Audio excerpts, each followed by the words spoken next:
Hey guys, my name is Matt Horan, and today I am ranking some more albums. So today I decided to go with Anthrax, another band in the big four.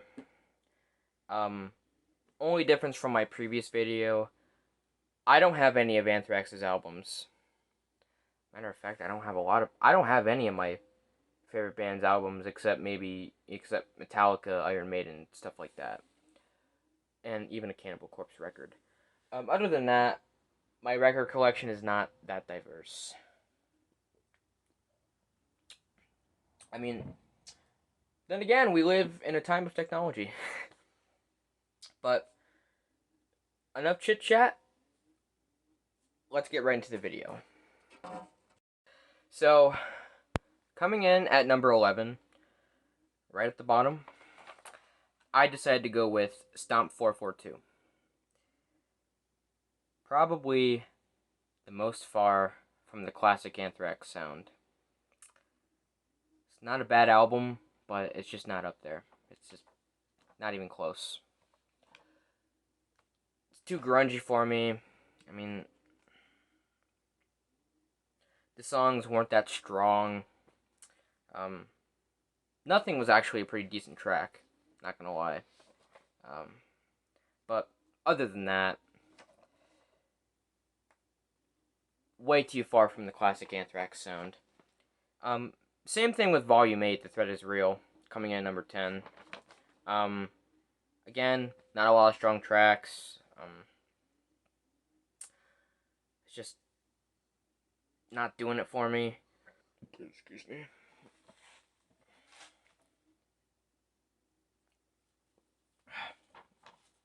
But if I had to pick some songs from the album that were actually pretty good, I would definitely go with P&V, Born Again Idiot, and Killing Box. Now, those songs I can actually get down with. And I just remembered. The song Pieces is actually probably one of the best songs of their 90s stuff, I mean, I know Frank Bello wrote it from his heart, and I give him credit for that. So, but like I said, not classic Anthrax, so not doing it for me. Coming in at number 9, We've Come For You All. Now, this is clearly them trying to get back to their classic sound. Rob Caggiano, a fantastic guitarist, awesome producer. Then again, it's not scratching me in my Anthrax spot behind the ear, But definitely way better than the first two. I mean, it's not great, but it's good. Safe Home was kind of their hit from that album. But what really shook me in my boots was, what was it? Cadillac Rockbox. Just very, very groovy. The main riff just it's very groovy. It's just as all I can describe it as. But yeah, again, not a bad album. And definitely better than the first two. Number 8, I went with Sound of White Noise. And I have a confession to make about this album. Way better than I thought. I mean, it's not that much different from the first three, but and if you think about it, the whole John Bush era of Anthrax, I don't know if I already said it, but I might have, but the whole John Bush era thing was just, it wasn't doing it for me, But if I had to pick any of his records with the band, I would definitely go with Sound of White Noise. It's a very awesome album, And again, way better than I thought. The opening track, Potter's Field, was a great way to kick it off. Room for One More, High Pro Glow, Invisible, Black Lodge, and Bust. are pretty awesome tracks.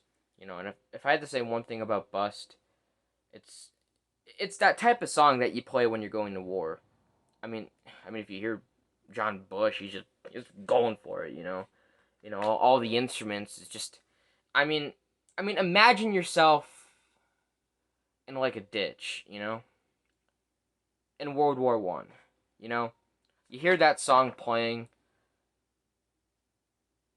No, wait, it's not. No, no, no. It was a trench. Right.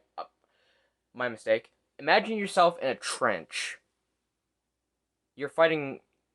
I mean, whoever you're fighting against, and all of a sudden that song's playing. Definitely a song I would go to war with. Now,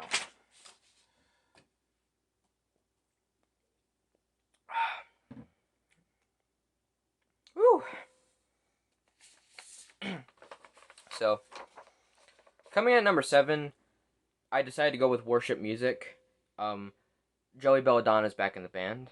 In fact, this was actually a better comeback album than We've Come For You All. Because to me, it sounds closer to the original Anthrax than anything else.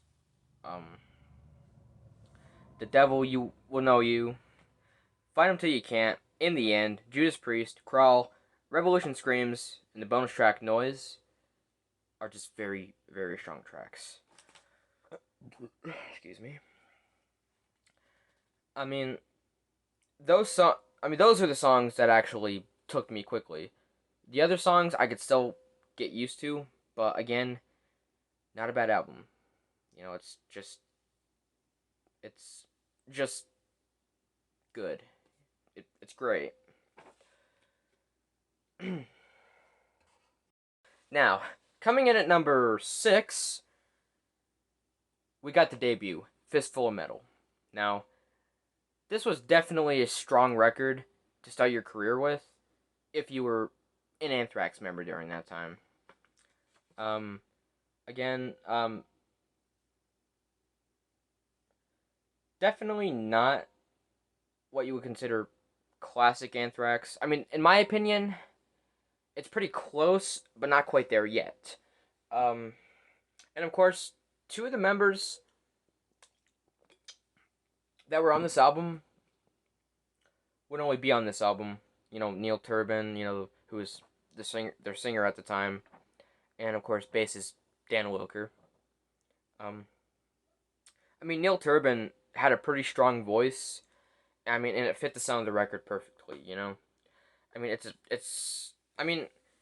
Whether it's classic Anthrax or not, it's a pretty strong record. Because you got songs like, Death Rider, Metal Thrashing Mad, the Alice Cooper cover, I'm 18, Panic, Subjugulator, Soldiers of Metal, Death from Above, Anthrax, Across the River, and Howling Furies. Now, you tell me what is more intense. Those songs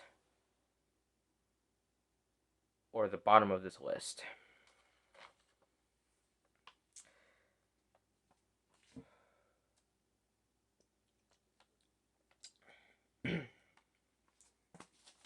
So, now we're getting into the deep stuff. If you don't like any of these upcoming records, I have no idea who you are. I don't know why you watched this video. I don't know why you listen to Anthrax in general. And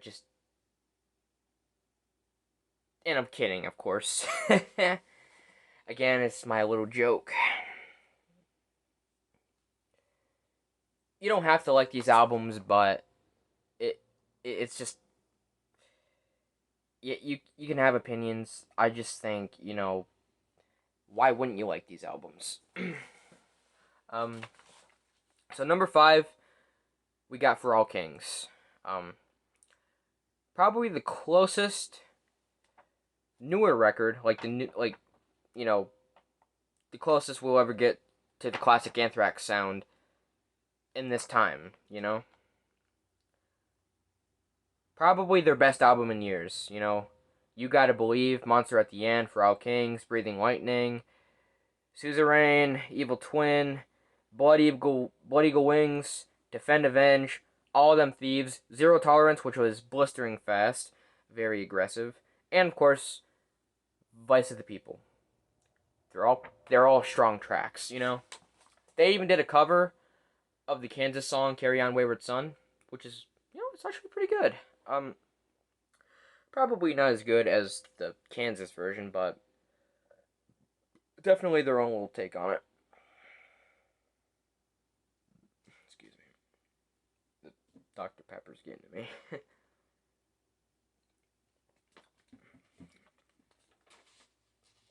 I keep forgetting there's another one on the paper.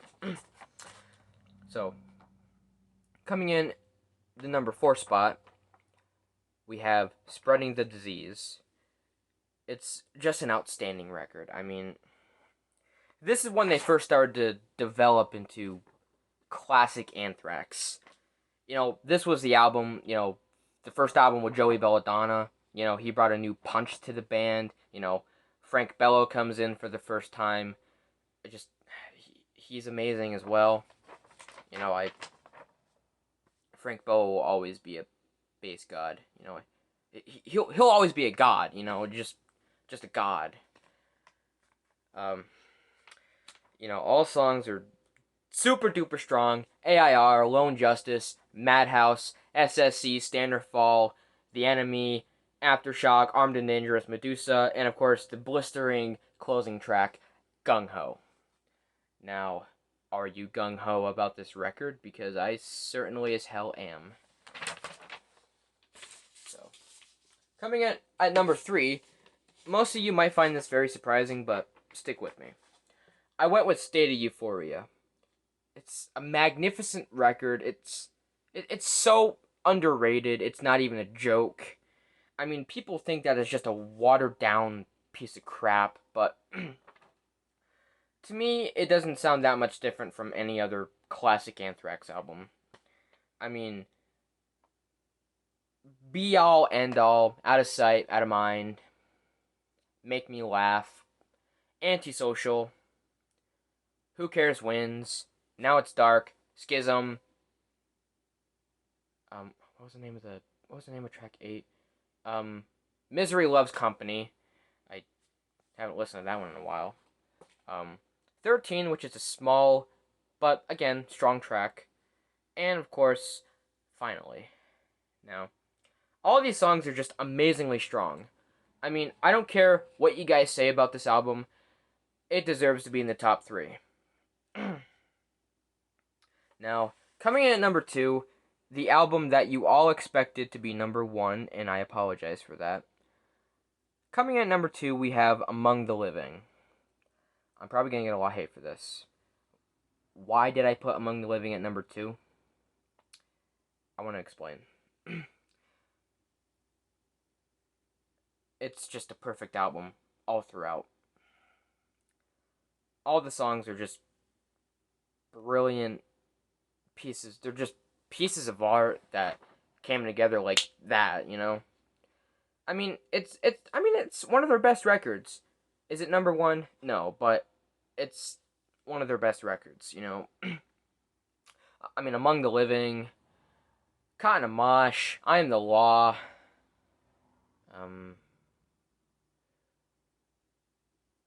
NFL, Wie viel Nicky Fessen, Skeleton in the Closet, Indians, One World,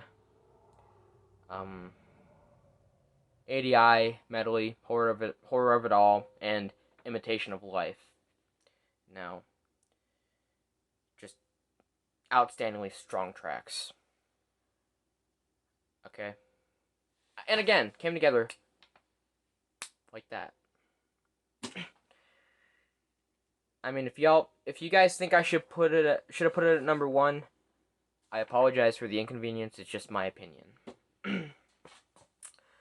But of course, the album that is coming in at number 1 is gonna be Persistence of Time.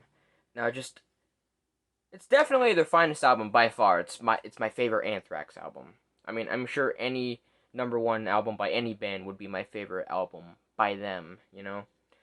Again, perfect all throughout. All songs are just perfect masterpieces and an elite level of strong. You know, we have Time, Blood, Keep It in the Family. Um, what was that other track? In My World, Gridlock. Um, Intro to Reality. I just remembered the name. Sorry for the wait. And of course, we also have Belly of the Beast, Got the Time, Hatred, One Man Stands, and of course, probably the best closing track in their discography, Discharge.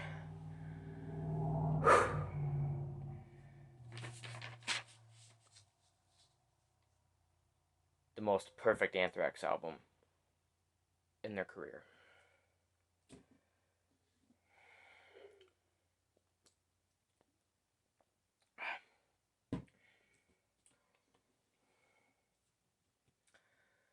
So, I just wanted to thank you guys for watching today, and if you'd like,